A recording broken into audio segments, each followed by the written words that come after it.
Então, no processo 508-32-58-29, depoimento do senhor Dalton dos Santos Avancini. Senhor Dalton, o senhor está sendo acusado de um crime pelo Ministério Público Federal. Na condição de acusado, o senhor tem o direito de permanecer em silêncio. Se o senhor fizer uso desse direito, isso não lhe traz nenhum prejuízo.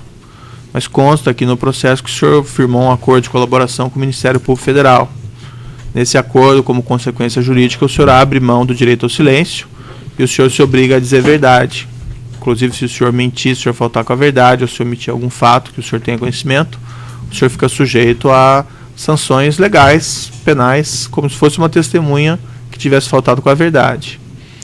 O senhor prefere, então, mantém o acordo, é isso mesmo? Perfeitamente, mantenho o acordo e vou falar somente a verdade. Senhor Dalton, o senhor pode me esclarecer sua posição dentro da Camargo Correia no ano 2000, a partir do ano 2000, basicamente? Bom, eu trabalho na Camargo há 23 anos aí, né?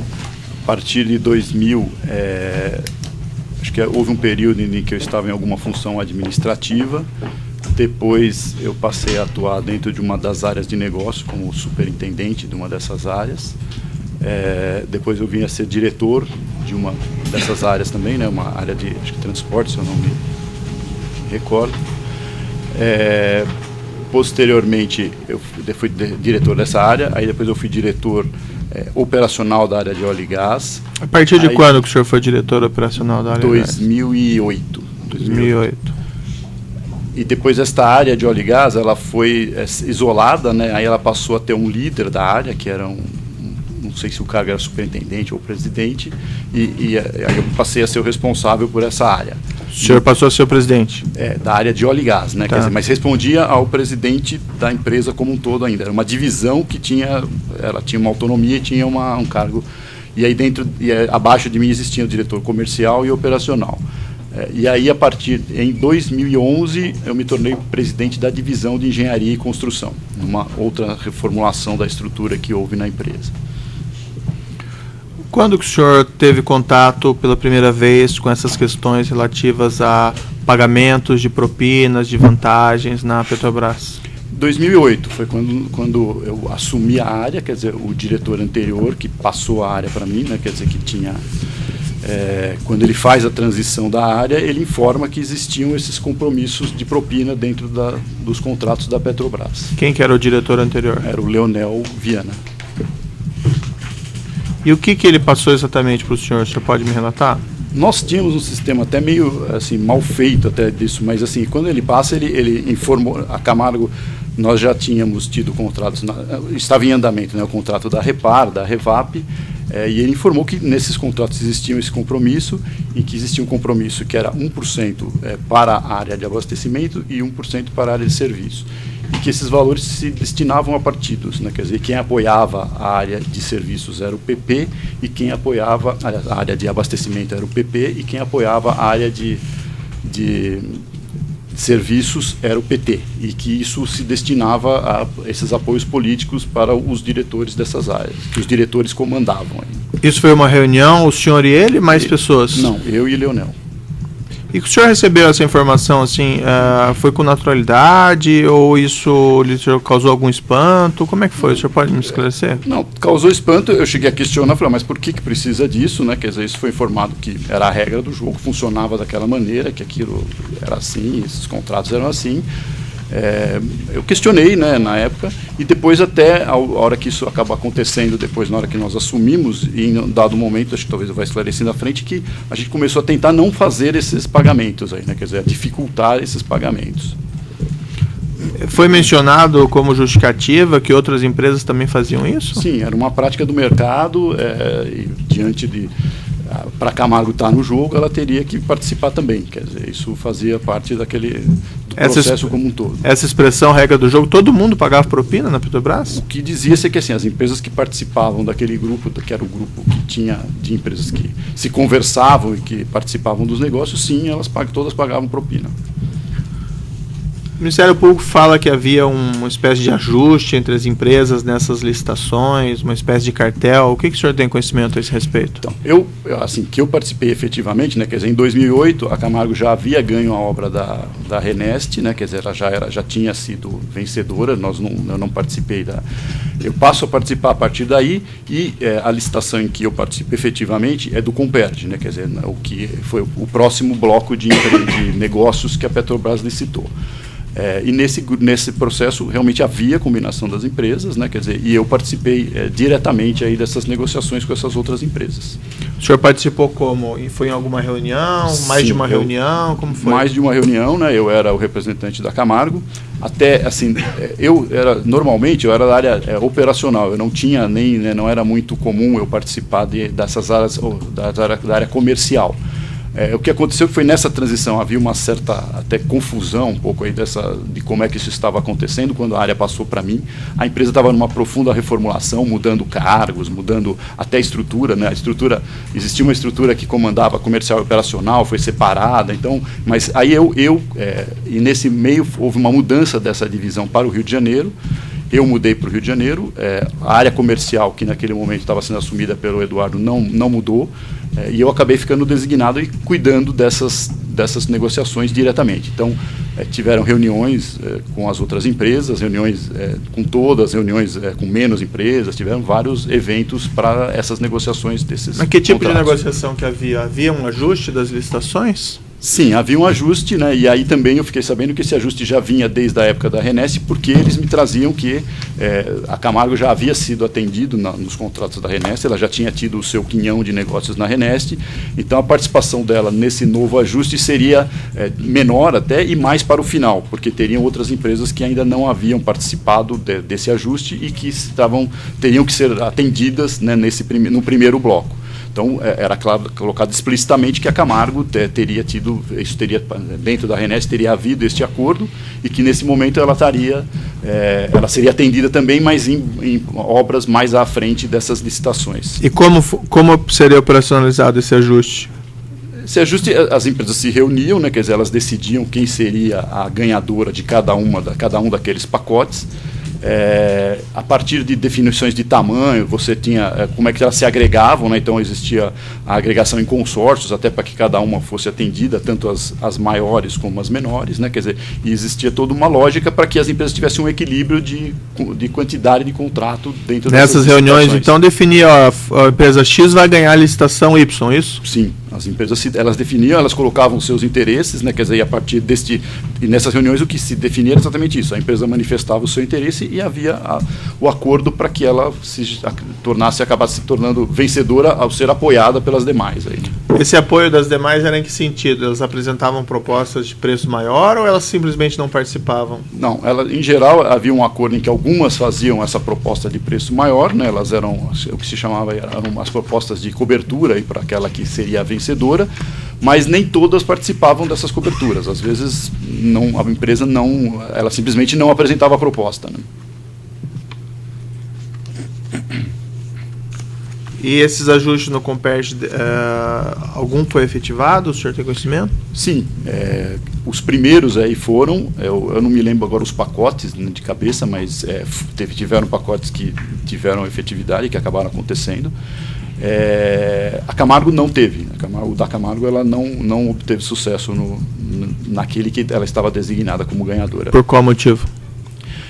O pacote da Camargo era o HCC, né? Quer dizer, houve um bid em que a Camargo foi vencedora, até ela acabou sendo vencedora. Aí houve uma longa negociação com a Petrobras, nós não chegamos ao preço que a Petrobras na época apontava como sendo o que ela queria. Houve um rebid, nesse rebid a Petrobras chamou outra empresa e esta outra empresa acabou sendo a vencedora. Essa outra empresa não participava então desse grupo? Ela não participou do grupo. Quais eram as empresas que o senhor se recorda, não precisamos ser aqui exaustivo, que participavam desse ajuste, dessas reuniões? Bom, as maiores, né, quer dizer, tinha a Camargo, o Odebrecht, o TC, OAS, Camargo, Odebrecht, TC, OAS, Tequinte, Camargo, deixa eu só para a gente... Camargo, TC, OAS, CNO, Tequinte, a própria Promon, que participava também do grupo. Queiroz Galvão participava. A Galvão Engenharia participava? Não, a Galvão Engenharia não participava diretamente desses acordos. E participava indiretamente? Não entendi. O que aconteceu? A Galvão era uma empresa que ela buscava participar desse grupo, e havia uma certa resistência desse grupo, porque a Galvão não era uma empresa tradicional nesse mercado. Então ela de alguma maneira ela fazia, né, uma força lá para entrar e para conseguir esses convites, e ao ser convidada ela pressionava esse grupo para que ela participasse. E no Comperj, ao que eu tenho conhecimento, ela realmente teve um contrato em que foi um dos que ela ganhou, em que foi a partir de um acordo, e ela participou efetivamente. Andrade Gutierrez participava? Andrade Gutierrez participava diretamente. E tinham as menores aí, né? A MPE participava, a IESA participava, a própria Toyo Setal participava. Os diretores da Petrobras Serviços, Paulo Duque e o Paulo Costa Abastecimento, tinham conhecimento da existência desse? Eu acredito que sim. Isso nunca foi tratado por mim com eles, né, diretamente com eles, mas assim, eu acredito que sim, por alguns motivos, né? Um é que se eles, ao verem os resultados e como as licitações estavam ocorrendo, eles tinham como evitar que isso acontecesse, né? Era possível ele ler e falar, está tendo, né, algum tipo de entendimento aqui. Então, tudo indica que eles tinham participação e sabiam efetivamente disso. Mas na sua avaliação isso seria perceptível por qual motivo? Isso, assim, se você olhasse os resultados desses empreendimentos aí, né, conhecendo as empresas do mercado, você conseguiria saber, né? Você olha e fala assim, um contrato ganha a Camargo Corrêa, no outro ganha o Odebrecht, no outro, quer dizer, era perceptível que ali tinha algum tipo de, né, que aquilo não se fazia de uma maneira, se houvesse uma licitação totalmente transparente, aquilo provavelmente não aconteceria, né? Tinha algum organizador desse grupo? Algum principal responsável? Ou isso era uma responsabilidade compartilhada? Como eu falei, né, eu entrei nesse assunto aí, né, em 2008, assim, eu era um neófito aí nesse setor, né, eu nunca tinha trabalhado aí com o setor de óleo e gás, né, e esse grupo já era formado, né, quer dizer, então, e tinham empresas e pessoas tradicionais aí nesse setor. Então, a Odebrecht, né, e o Márcio Faria era uma pessoa que era líder, já trabalhava há muito tempo, sei lá, mais de 20 anos talvez aí nesse setor, não consigo precisar desse período, mas estou aqui estimando, né? Da mesma forma, o Ricardo Pessoa também era uma pessoa que tinha realmente Então, naturalmente, eles eram pessoas que tinham maior capacidade aí de conversar com as empresas, conhecimento das empresas, das outras empresas. Agora, com relação à liderança, né, as empresas grandes muitas vezes não aceitavam nem ser lideradas, né? Quer dizer, então elas se impunham nas discussões aí, né? Quer dizer, mas tinham essas pessoas de maior influência e maior capacidade aí de articulação sobre o setor. Nessas reuniões, quantas reuniões o senhor participou? O senhor mencionou? Algumas, foram, acho que, sei lá, 3, 4. E foram em algum lugar específico ou diferente? Não, teve reuniões em lugares diferentes, mas eu me recordo de reuniões na própria UTC, no Rio de Janeiro, reunião na UTC, acho que em São Paulo já também, na Andrade Gutierrez, uma reunião que ocorreu na Andrade Gutierrez em São Paulo, eu participei. Acho que teve na OAS também. Essas reuniões variavam assim, o local, não havia um local fixo de... Quem convocou o senhor para a reunião? Tem uma questão do e-mail aí? Então, essas convocações se davam, acho que assim, tem reuniões que foram convocadas diretamente pela própria UTC, tiveram reuniões em que algum outro ligado falava, vai ter uma reunião amanhã, é importante a participação, então não tinha uma regra de convocação aí, né? Mas e acho que tem e-mails aí que a gente está localizando de convocações aí dessas reuniões aí. O Ricardo Pessoa participou de alguma dessas reuniões que o senhor esteve? Participava, sim, participou. Que o senhor esteve? Que eu estive. E o senhor tem conhecimento se essas empresas desse grupo, as outras também pagavam propina para os diretores? A informação que nós temos, né, também dessas próprias empresas é que sim, que todas elas pagavam. Mas algum comentário direto ao senhor? Alguém manifestou desconforto ou comentou, nós também estamos pagando, ou eles estão cobrando demais, alguma coisa assim? Como é que o senhor sabe que os outros pagavam? A informação que tínhamos, né, que isso era a regra e que isso tinha que acontecer, né? Mas a informação que tinha como assim? Era internamente, e assim, acho que do próprio mercado, e certamente em conversas se falava, estou pagando, né, eu tenho que... Nos consórcios que nós tínhamos, né, as outras empresas tinham conhecimento disso, né? Nós tivemos consórcio com Promon e MPE, e elas sabiam que tinha isso, né? Quer dizer, acho que todas as outras empresas, até porque seria muita inocência a gente fazer isso e, né, achando que as outras não estariam fazendo. Mas o senhor viu o comentário de algum dos dirigentes dessas outras empreiteiras sobre propina, se é que o senhor se recorda? Deixa senhor juiz, eu não consigo mencionar uma pessoa específica, mas certamente teve, né? Eu acho que isso, assim, eu não estou conseguindo aqui me recordar um momento específico, né? Assim, naquele dia, mas com certeza tinha comentários disso, sim. O senhor sabe me dizer aproximadamente quanto a Camargo Corrêa pagou em propina nesse período que o senhor atuou ali diretamente? Essa informação aí, né, que tinha, era da área comercial aí, né, e o número que se fala aí, em torno de 110 milhões aí que foram pagos pela Camargo como propina. Acho que o senhor já mencionou, mas o senhor pode repetir, era um percentual em cima do... Então, a informação, quando a área foi passada para mim, pelo Leonel, era 1% para a área de abastecimento e 1% na área de serviço, né, era o número que comentava-se como sendo a nossa obrigação. Incidia sobre os aditivos também? Não se chegou a esse nível de detalhe de discussão, mas sem dúvida, quando se recebia qualquer aditivo, também havia cobrança sobre esses valores aí. Pelo menos, novamente, era o que me era informado. Quem dentro da Camargo Corrêa tinha conhecimento dessas propinas? O senhor mencionou que o senhor Leonel Viana lhe passou a situação. Sim. E aí depois eu e o Eduardo, né, quer dizer, éramos as pessoas que cuidavam disso diretamente. Aí, né? Mas o senhor e ele sozinhos cuidavam disso? Sim, assim, eu era o presidente, o líder da área, né, quer dizer, e nós, quando eu assumi, ainda existia um outro presidente que soube disso também, né, que era o senhor Antônio Miguel, que era o presidente da empresa naquele momento, né.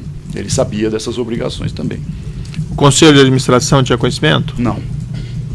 Os acionistas? Não. Mas tem um comentário do senhor Alberto Youssef que o senhor ou o senhor Eduardo teria dito a ele que os acionistas tinham conhecimento? Não, isso, se em algum momento foi dito, era até uma medida protelatória para evitar pagamento, né? Quer dizer, a gente achava para dar dificuldade, talvez quando eles nos cobravam de forma intensa aí, né? E o senhor Youssef cobrava o Eduardo, não eu muito, mas muito o Eduardo trazia para mim essas cobranças, provavelmente até para dizer o porquê de não pagar, talvez tenha se criado, mas nunca houve essa passagem disso pelo Conselho. Quem passou isso para o senhor Eduardo foi o senhor? O quê? Essa questão dos propinas. Não tudo, assim, eu acho que eu devo ter comentado, sem dúvida, quando houve essa passagem aí do Leonel, né, mas o Eduardo depois teve contatos com a própria Petrobras e com o Júlio Camargo aí, né, quer dizer, que acho que foi quem passou para ele a questão das responsabilidades dele sobre que havia essa questão da propina e que isso deveria ser pago. Mas seria o Júlio Camargo era da Camargo Corrêa? Não, o Júlio Camargo, aliás, isso quando a passagem foi feita, né, o Leonel passou para mim que já existia, né, uma operação feita com o Júlio Camargo e que o Júlio Camargo era uma pessoa que viabilizava esses pagamentos indevidos.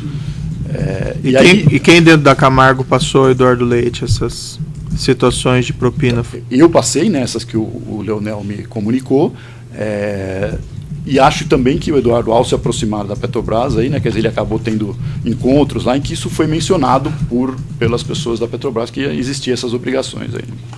O senhor João Auler tinha conhecimento? Não consigo dizer.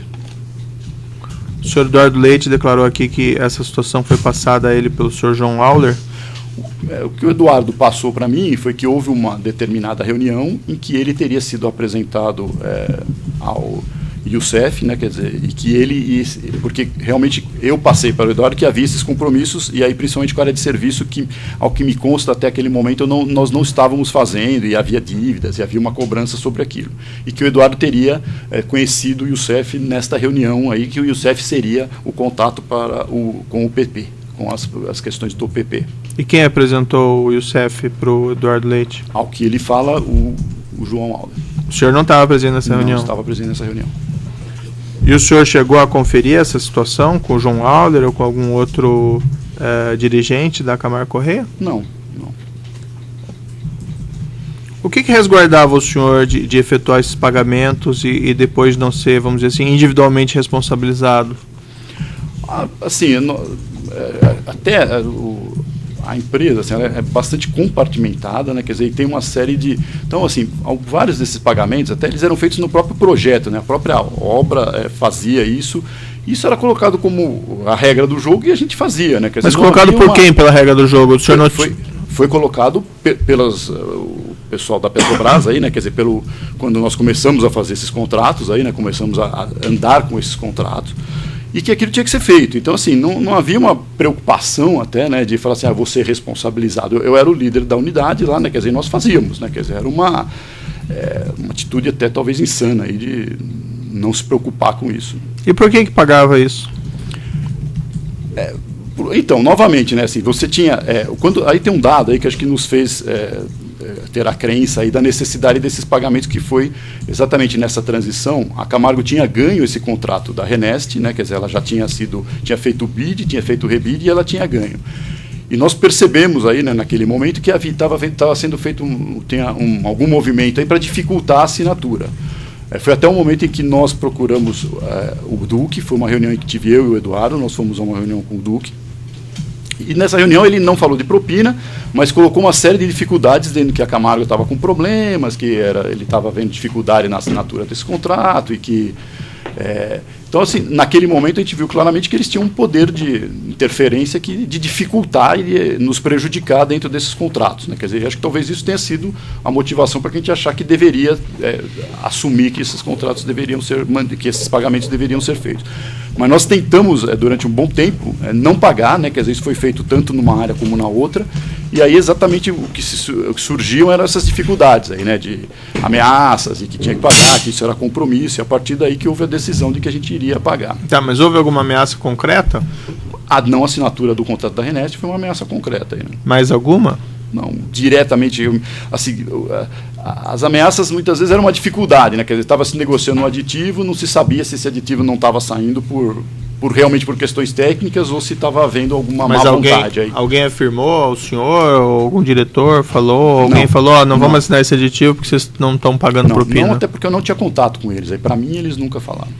O senhor teve contato direto com o senhor Paulo Costa? Sim, tive algumas reuniões. Conversou com ele sobre a propina? Jamais. Como é que o senhor sabe que o valor que o senhor pagava para o senhor Alberto Seff ia para o Paulo Costa? A informação que a gente tinha não era que iria para o Paulo Roberto, né? Esse valor ia para partidos. Aí, né? Para partidos. Não se falava em dinheiro diretamente para o senhor Paulo Roberto. Para qual partido que ia? Se falava do PP. Ia para o partido ou para agentes políticos específicos dentro do partido? Não sei informar. O pagamento era para o senhor Youssef. A história que nos colocavam sempre era assim, que o senhor Paulo Roberto tinha um apoio do PP, até para ele ter a posição que ele tinha como diretor, né, quer dizer, e que isso implicava em ele arrecadar fundos para o partido. E aí esses pagamentos eram feitos para o PP através do senhor Youssef. E para a área de serviços? Era para os empregados, diretor lá? Também a informação que se tinha à época era que isso era do PT, né? Quer dizer, que aquela diretoria era apoiada pelo PT e os valores que iam pagos e que eram pagos através do seu Júlio Camargo eram pagos ao PT. O senhor não sabia, então, que ia diretamente para o senhor Renato Duque? Não sabia. O senhor Pedro Barusco? Não. O senhor nunca conversou com o senhor Renato Duque, o senhor Pedro Barusco, sobre esses valores? Eu tive com o Renato Duque